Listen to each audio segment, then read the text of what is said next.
மகிமை அடைவது தேவனோடு குடியிருப்பதை குறிக்கிறது, அவரோடு கூட வாசம் பண்ணுகிறதை குறிக்கிறது, அல்லது எப்பொழுதுமே அவருடைய பிரசன்னத்திலே இருக்கிறதே அது குறிக்கிறதா இருக்குது. 2 கொரிந்தியர் 5ஆம் அதிகாரம் 7-8 வாசிங்க.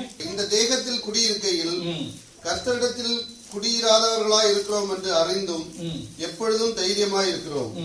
நாம் தைரியமாகவே இருந்து இந்த தேகத்தை விட்டு குடி போகவும் கர்த்தரிடத்தில் குடியிருக்கவும் அதிகமாய் விரும்புகிறோம். இந்த தேகத்துல குடியிருக்கிறோம். நான் சொன்ன இது கூடாரம் சொல்லி இந்த தேகத்துல குடியிருக்கோம். அப்ப கர்த்தரிடத்திலே குடியிராதவர்கள் என்று அறிந்தும், அப்ப நம்மோடு கூட கர்த்தர் இருக்கிறான்ற வார்த்தை இங்க கொண்டு வராதீங்க. இது என்னன்னா, நம்மளை போலவே பாத்தீங்கன்னா ஒரு நம்மளோடு கூட இப்ப இல்ல, ஒரு மனிதனாக நம்மோடு கூட இல்ல, ஆவியாய் நம்ம காணப்படுறாங்க. அப்ப நல்லா தெரியும், நம்ம கூடாரத்துல வாசம் பண்ணும்போது நம்ம தேவனிடத்திலே குடியிராதவர்கள் என்று சொல்லி நம்ம அறிந்திருக்கோம். ஒரு நாள் இந்த தேகத்தை விட்டு குடி போகவும் கர்த்தரிடத்தில் குடியிருக்கவும் அதிகமாய் நாம விரும்புகிறோம் என்று சொல்லி இந்த வசனம் சொல்லுகிறது. பிலிப்பியர் 3:20 இப்படியாய் காணப்படுது பாருங்க. பிலிப்பியர் 3:20, நம்முடைய குடியிருப்போ பரலோகத்தில் இருக்கிறது, அங்கே இருந்து கர்த்தராகிய இயேசு கிறிஸ்து என்னும் ரட்சகர் வர எதிர்பார்த்து கொண்டிருக்கிறோம். அல்லேலூயா. எல்லாருக்கும் தெரியணும், நம்முடைய குடியிருப்பு எங்க இருக்கு? பரலோகத்திலே காணப்படும். என்னைக்கு நம்ம வீட்டுக்குள்ள அழைக்கப்பட்டுட்டோமோ, புறஜாதியா இருந்த நாய்களை போல, நாய்க்குட்டிகளை போல இதற்குள்ள வர முடியாதபடி காணப்பட்ட நம்மள ரத்தம் செஞ்சு என்ன பண்ணாரு? வீட்டுக்குள்ள கொண்டு வந்து வச்சுட்டாரு. அல்லேலூயா. வீட்டுக்குள்ள கொண்டு வந்து வைத்ததுக்கு அப்புறம் நாய் எப்படி இருக்கணும்? ஓடக்கூடாதுங்க. கக்கினதை சாப்பிட்றதுக்கு என்ன பண்ணக்கூடாது? ஒரு பழமொழி சொல்லுவாங்களே, என்னதான் குளிப்பாட்டி நடுவீட்டுல வச்சாலும் நாய், பாத்தீங்களா, நாய் கொடுத்து அப்படி சொல்லுவாங்க, என்னதான் குளிப்பாட்டி நடுவீட்டுல வச்சாலும் நாய் எங்க போகணுமோ அங்க போகுது. இப்ப பாருங்க, இதெல்லாம் ஊமையாய் பேசப்படுகிற காரியங்கள். ஏன் நாயின்னு சொல்றாரு? வெளியில இருக்கிறதான காரியத்தை. அப்ப இஸ்ரவேலர்களை ஏன் தேவனுடைய பிள்ளைகள் வீட்டுக்குள்ள காணப்படுகிறவர்கள், ஆனால் கர்த்தர் பாத்தீங்கன்னா அவர் விசுவாசியாதபடினாலே கர்த்தர் என்ன பண்ணாங்க? உள்ள தள்ளிட்டு நம்மளை கொண்டு உள்ள வைத்திருக்கிறார். ஹல்லேலூயா. இப்ப இந்த நாளில் அவர்கள் விசுவாசிக்கும் போது அவர்கள் என்ன பண்ணுவாங்க? உள்ளுக்குள்ள வருவாங்க. நாம் விசுவாசத்துல நிலைத்தில்லைன்னா நம்ம என்ன பண்ண முடியும்? வெளியில போக முடியும் இல்லையா? அப்ப அதனாலதான் பாத்தீங்கன்னா நம்முடைய குடியிருப்பு பரலோகத்துல இருக்குது. அங்க இருந்து யார் வர காத்திருக்கிறோம்? கர்த்தராகிய இயேசு கிறிஸ்து என்னும் ரட்சகர் வந்துட்டாரே, வந்தார், அவர் தான் வந்தார்னு விசுவாசிக்கிறோம். ஹல்லேலூயா. அங்கதான் பிரச்சனையே காணப்படுது. கர்த்தராகிய இயேசு கிறிஸ்து என்னும் ரட்சகர் வரை காத்திருக்கிறோம் அப்படின்னு சொன்னா, அவர் முதலாவது வந்ததை முதலாவது நம்பணும். என்ன நம்பணும்? ஹலோ, என்ன நம்பணும்? சுவிசேஷம் அடங்கி இருக்குது. அதனால சொன்னேன், ஊழியக்காரர்கள் அதிகமாய் பேச வேண்டும். காரணம் என்னன்னா, அவர்கள் போய் என்னத்தை அறிவிக்க போறாங்க அப்படின்னு சொன்னா, இந்த கர்த்தரை அறிவித்து காண்பிக்க வேண்டும். அது ரொம்ப முக்கியம். என்னன்னு காண்பிப்பாங்க? என்னன்னு காண்பிக்கணும்? இயேசு கிறிஸ்து யார் என்று சொல்லி காண்பிக்கணும். ரொம்ப முக்கியமான காரியம். சுவிசேஷனுடைய முக்கியமான பகுதி என்ன அப்படின்னு சொன்னா, கர்த்தர் என்று சொல்லி அறிவிக்க வேண்டும். இவருடைய கர்த்தர், என்னைக்கு உன் கர்த்தர்ன்னு சொல்லி அவன் ஏற்றுக்கொள்றானோ, அவன் என்ன சொல்றான்? தன்னை அறிந்தோ அறியாமலோ அவரை தேவன் என்று அவன் சொல்லுகிறான் என்று சொல்லி அர்த்தம். புரியுது உங்களுக்கு? கர்த்தர்னா என்ன அர்த்தம்? கர்த்தர்னா நம்முடைய ஆளுகை செய்கிறவர் என்று சொல்லி அர்த்தம். ஆளுகை செய்கிறவர், அவருடைய ரூலுக்கு கீழாக நம்முடைய ஆத்மாவை ஆளுகை செய்கிறவர் என்று சொல்லி நம்ம என்னைக்கு நம்ம அறிக்கை பண்றோமோ, ஏற்றுக்கொள்கிறோமோ, இன்னொரு சத்தியமும் தெரியுமோ, இந்த கர்த்தர் தான் தேவன் என்று சொல்லி. உங்களுக்கு ஞாபகம் இருக்கா? மோசேயை கர்த்தர் அழைத்த போது அவன் சொல்றான், நான் திக்குவாயா இருக்கிறேன், என்னால் என்ன பண்ண முடியாது, பேச தெரியாது என்று சொல்லும் போது, உன்னுடைய சகோதரன் நல்லா பேசுவான், ஆரோன் அவன் வருகிறான், அவனை சேர்த்துக்கொள்ளு, அவன் உன்னுடைய வாயாய் இருப்பான், நீ அவனுடைய. எப்படி சொல்றாரு? இவன் ஆரோனுக்கு தேவனா? ஆரோனை ரூல் பண்ண போறான். ஹல்லேலூயா. அப்ப யார் நமக்கு ரூலரோ, யார் நமக்கு கர்த்தரோ, அவர் நம்முடைய தேவன் என்று சொல்லி அர்த்தம். ஹல்லேலூயா. அப்ப அந்த வசனத்தினுடைய அர்த்தம் அதுதான். யாத்திராகமம் 4:16 நினைக்கிறேன். அழகாய் சொல்றாரு அவரு, ஆரோனுக்கு தேவன் யாரு? மோசே. அப்படின்னா என்ன அர்த்தம்னா, அவன் இவனை ரூல் பண்றான் என்று சொல்லி அர்த்தம். நம்ம என்ன அறிந்து கொள்கிறதுனால கர்த்தர் என்று சொல்லி அவர் அறிக்கை பண்றோம்னா, அவர் தான் தேவன் என்று சொல்லி அறிக்கை பண்றோம். அவர் தேவன்ல ஒருவர் என்று சொல்லி அல்ல. எல்லாம் கவனித்து விடுங்க. தேவன்ல இரண்டாம் அவர் என்று சொல்லி அர்த்தம் அல்ல. என்னைக்கு நீங்க இயேசு கிறிஸ்துவை கர்த்தர் என்று சொல்றீங்களோ, அவரை தேவன் என்று அறிக்கை, அவர் மட்டும்தான் தேவன் என்று அறிக்கை பண்றீங்க. இந்த அறிக்கை பண்ற காரியத்தை நான் உங்களுக்கு சொல்லி முடிக்க ஆசைப்படுகிறேன். ரோமர் 10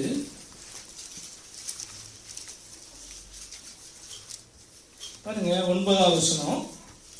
என்னவென்றால் கர்த்தராகிய இயேசுவை நீ உன் வாயினாலே எப்படி சொல்றாரு பாருங்களா. ரட்சிப்புக்கான காரியத்தை பற்றி பேசும்போது கர்த்தராகிய இயேசுவை உன் வாயினாலே நீ அறிக்கை பண்ணி தேவன் அவரை மரித்தோரிலிருந்து எழுப்பினார் என்று. ஏன் மனுஷனா என்ன பண்றாரு? கர்த்தர் மனுஷனாய் வந்தார், மனுஷனாய் நமக்காக என்ன பண்ணாரு? மரித்தார். அவர் சொல்றாரு நானே உயிர்த்தெழுந்த நித்திய ஜீவனுமாய். இங்க வசனம் சொல்றது தேவன் அவரை எழுப்பினார் என்று. உன் இருதயத்திலே விசுவாசித்தால் ரட்சிக்கப்படும். அப்ப தேவன் வேற ஒருவரா? கொஸ்டின் வந்து சரி. 10வது வசனம், நீதி உண்டாக இருதயத்திலே விசுவாசிக்க வேண்டும், ரட்சிப்பு உண்டாக வாயினாலே. பாருங்க, வாயினாலே நீ வந்து அறிவிக்கிறதுக்கு முன்பாக உள்ள என்ன பண்ணணும்? உனக்கு உள்ள இருதயத்திலே விசுவாசித்து இவர் கர்த்தர் என்று சொல்லி நீ என்ன பண்ணணும்? சுவிசேஷம் எப்படி இருக்குமா, எப்படி வந்து ட்ராப் பண்ணுது பாருங்களா. கவனிங்க, சுவிசேஷத்தை சரியா அறிந்து கொள்ளணும்னா சுவிசேஷத்தை அறிவிக்க முடியாது. சுவிசேஷத்தை சரியா அறிந்து கொள்றதுக்கு பாத்தீங்கன்னா கர்த்தருடைய வார்த்தை அப்படி எளிதாய் காணப்படுற போல காணப்படுது. ஆனா என்ன பண்ணும்? இடறி விழவும் முடியும். அப்ப இருதயத்திலே நீ விசுவாசிக்கணும், வாயினாலே அறிக்கை பண்ணும். வாயினாலே அறிக்கை பண்ண ரட்சிப்பை உண்டாக்காது, இருதயத்திலே விசுவாசிக்கிறது. ஹல்லேலூயா. ரட்சிப்பு என்னன்னு விசுவாசிக்கணுமா? கர்த்தர் என்று சொல்லி விசுவாசிக்கிறது ரொம்ப முக்கியம். தொடர்ந்து நீங்க போவீங்கன்னா இன்ட்ரெஸ்டிங்கா இருக்கும். அவரை விசுவாசிக்கிறவன் எவனோ அவன் வெட்கப்படுவதில்லை என்று. எவரை விசுவாசிக்கிறவன்? கர்த்தரை விசுவாசிக்கிறவன். இயேசு கிறிஸ்துவை விசுவாசிக்கிறவன் வெட்கப்பட்டு போவது இல்லை என்று சொல்லுகிறது. யூதன் என்றும் கிரேக்கன் என்றும் வித்தியாசமே இல்லை. இவன் என்றும் அவன் என்றும் கிடையாது. வீட்டுக்குள்ள இருக்கிறவன் வெளியில இருக்கிறவன் கிடையாது.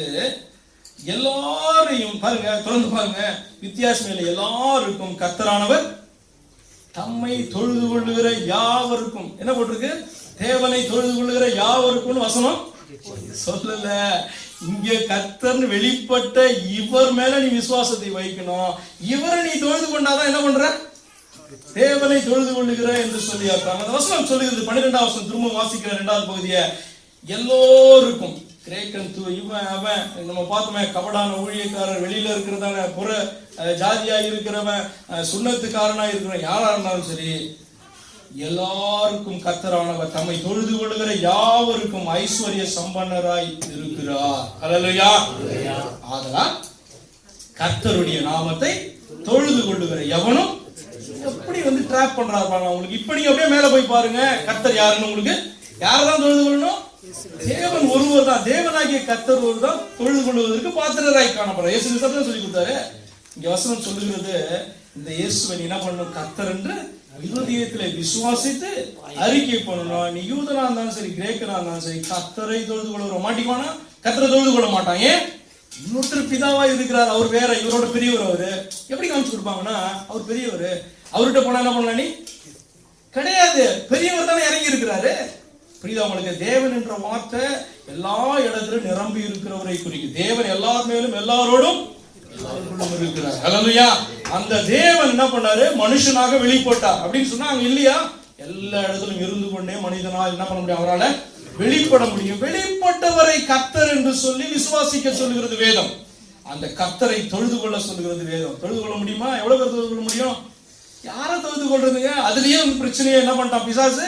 கொண்டு வந்து வைத்து நீ இயேசுவை தொழுது கொள்ளக்கூடாது, இயேசுவை பார்த்து நீ ஜெபம் பண்ணக்கூடாது, இயேசுன்ற நாமத்தை அதிகமா யூஸ் பண்ணக்கூடாது. யார் சொல்லுவா?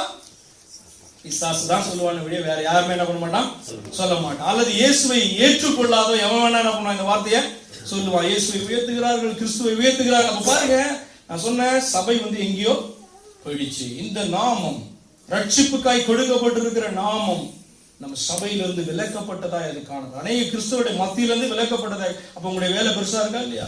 அப்ப ஊழியக்காரருடைய வேலை பெரிதாய் காணப்படுது. என்ன அப்படின்னு சொன்னா, நீ மெய்யான தேவனை அறிந்து என்ன பண்ணணும்? அவரை நீ வெளிப்படுத்த வேண்டும், அவரை பத்தி நீ சொல்லிக் கொடுக்க வேண்டும். அநேகரை நீங்கள் திருப்ப வேண்டியது இருக்கும். ஹல்லேலூயா. அவர்களுக்கு நீங்க பதில் சொல்ல வேண்டியது இருக்கும். யாரை தொழுது கொள்றது நீங்க சொல்லிக் கொடுக்க வேண்டியதா இருக்கும்.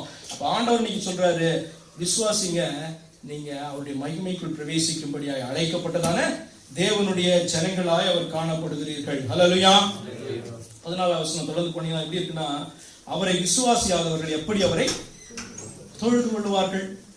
இயேசு கிறிஸ்துவை விசுவாசிக்கிறவர்கள் எப்படி இயேசு கிறிஸ்துவை தொழுது கொள்வார்கள்? அவர்கள் நான் பிதாவை தொழுது கொள்கிறேன், குமாரனை தொழுது கொள்கிறேன். எப்படி சொல்லுவாங்க? ரொம்ப இன்ட்ரெஸ்டிங்கா சொல்லுவாங்க. என்னன்னா, God the father, God the Sun, God the God the Sun எல்லாம் வார்த்தையே கிடையாது. குமாரனாகிய தேவன்ற வார்த்தையெல்லாம் கிடையாது. பிதாவாகிய தேவன் ஒருவர் தான் தேவனாய் இருக்கிறார். இயேசு கிறிஸ்து என்ற ஒரே கர்த்தர் நமக்கு உண்டு. ஆண்டவர் வைக்கிறார் டிராப் என்ன அப்படின்னு சொன்னா, இந்த கர்த்தரும் தேவனும் ஒருவரா அல்லது இருவரா? இருவர்னு சொன்னா விக்கிரகத்தை தொழுது கொள்ள என்ன பண்றோம்? ஆரம்பித்து விடுகிறோம் என்று சொல்லி அர்த்தம். 14வது வருஷம் அவரை விசுவாசியாதவர்கள் எப்படி அவரை தொழுது கொள்வார்? யாரை தொழுது கொள்வார்? மேல 2 வசனம் சொல்லுது, கர்த்தரை தொழுது கொள்ள வேண்டும். அல்லேலூயா. தொடர்ந்து போவீங்கன்னா, அவரை குறித்து கேள்விப்படாதவர் எப்படி விசுவாசிப்பார்கள்? பிரசங்கிக்கிறவன் இல்லாவிட்டால் எப்படி கேள்விப்படுவார்கள்? அனுப்பப்படாவிட்டால் எப்படி பிரசங்கிப்பார்கள்? அப்படி என்று சொல்லி போய்கொண்டே இருக்கிற வசனம் 17 சொல்லுது, ஆதலால் விசுவாசம் கேள்வியினாலே வரும், கேள்வி தேவனுடைய வசனத்தினாலே வரும். அல்லேலூயா. அப்ப நீ யாரை விசுவாசிக்கணும்னு சொல்லி கொடுக்கிறது என்னது? தேவனுடைய வசனமாய் காணப்படுது. அவர் மேல விசுவாசத்தை வைக்கிறவன் தான் அவரை தொழுது கொள்ள முடியும். அவர் மேல விசுவாசத்தை வைக்கிறவன் தான் தேவனுடைய மகிமைக்குள்ளாக பிரவேசிக்க முடியும். நித்திய மகிமை அடைவது தேவனுடைய சந்தோஷத்தை பெற்றுக் கொள்வதை குறிக்குது. அல்லேலூயா. தேவன் பாருங்களா, தேவனுக்கு ஒரு சந்தோஷம் காணும். நமக்கு சில காரியங்கள் எல்லாம் என்ன பண்ணுவோம், என்ஜாய் பண்ணுவோம்ல. இஷ்டமான ஃபுட்டு நமக்குன்னு ஒண்ணு இருக்கும். அந்த ஃபுட்டை சாப்பிட்டா என்ன பண்ணுவோம், என்ஜாய். இஷ்டமான விளையாட்டு இருக்கும், அந்த விளையாண்டா பயங்கர ஒரு திருப்தி உண்டாகும். அப்படிதானே? இஷ்டமான சட்டை இருக்கும், அந்த சட்டையை போட்டா அன்னைக்கு பயங்கர கெத்தா இருக்கும். நமக்கே பாத்தீங்கன்னா ரொம்ப அழகா இருக்கிற மாதிரி ஒரு ஃபீலிங்.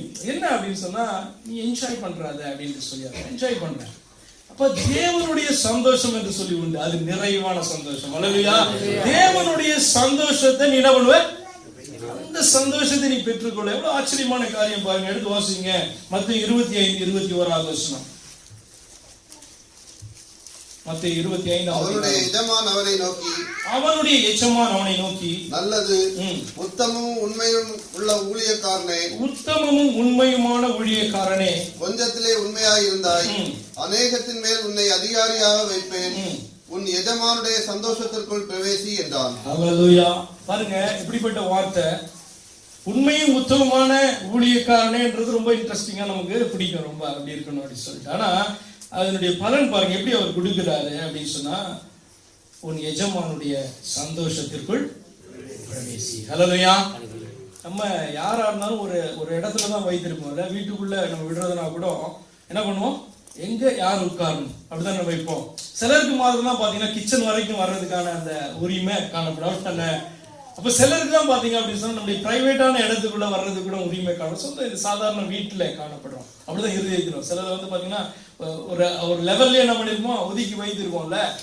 ஆண்டவர் சொல்றாரு, எஜமானுடைய சந்தோஷத்துக்குள்ள நம்ம பிரவேசிக்குமோ. அல்லேலூயா.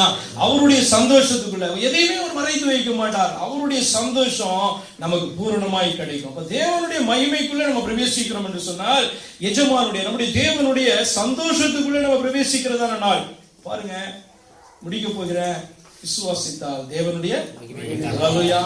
லாசர் அப்படி உயிரோடு எழுந்தது பாத்தீங்கன்னா சும்மா அவர் காண்பிக்கிறதான ஒரு சாம்பிள் தான். என்னுடைய மகிமை எப்படி இருக்கும் அப்படின்னா, நான் யாருன்னு தெரிந்து கொள்ள. அல்லேலூயா. கேட்கும்போது சொல்றாருல, சகோதரன் உயிர்த்து எழுந்திருப்பான் அப்படின்னு சொல்லி தேவனாய் பேசுகிறார். அப்ப லாசர் உயிரோடு எழுந்திருக்கும் போது தான் தேவன் என்பதை அவர் என்ன பண்றாரு, அதன் மூலமாய் வெளிப்படுத்தி காண்பிக்கிறார். இதனால் நம்மளை பார்த்து ஆண்டவர் பேசுகிற காரியம் விசுவாசி. அல்லேலூயா.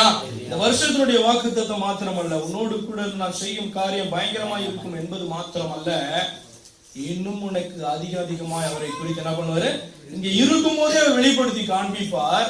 விசுவாசிக்கிற நீ ஒரு நாள் அவருடைய ராஜ்யத்துக்குள் பிரவேசிப்பாய் என்று சொன்னால், அவருடைய மகிமைக்குள் நீ பிரவேசிப்பாய் என்று சொல்லி அர்த்தம். கடைசியாக ஒரு வசனத்தை மாத்திரம் வாசித்து முடிக்கலாம். வெளிப்படுத்தல் 21ஆம் அதிகாரம் 10வது வசனம். பெரிதும் உயரமான ஒரு பர்வதத்தின் மேல் என்னை ஆவியில் கொண்டு போய் தேவனுடைய மகிமையை அடைந்த எருசலேம் ஆகிய பரிசுத்த நகரம் பரலோகத்தை விட்டு தேவனிடத்திலிருந்து இறங்கி வருகிறதை எனக்கு காண்பித்தார். அல்லேலூயா.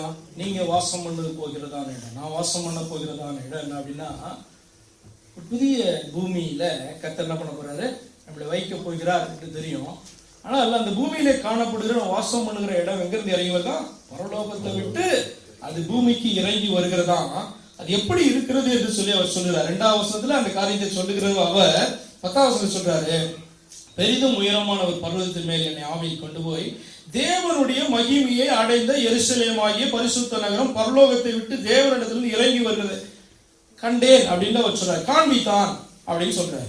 அப்ப தேவனுடைய மகிமையை அடைந்த எருசலேம்னா என்ன அர்த்தம் அப்படின்னு சொன்னா, அது தேவன் வாசம் பண்ணுகிறதான, தேவனுடைய மகிமை அடைந்திருக்குன்னா தேவன் வாசம் பண்ணுகிற இடமா இருக்கு. நித்தியமா இந்த இடத்துல வாசம் பண்ண போகிறார். நான் வசனத்தை காண்பித்திருக்கிறேன். மனுஷர்கள் மத்தியிலே தேவனுடைய வாசஸ்தலம் அது காணப்படுகிறது என்று சொல்லி அந்த நாளிலே பேசுகிறதான அந்த வார்த்தை இதுல காணப்படுது, வெளிப்படுத்தல. அப்ப இந்த வசனத்துல தேவனுடைய மகிமையை அடைந்த இடத்துல நம்ம என்ன பண்ண, ஒரு வாசம் பண்ண போகிறோம்.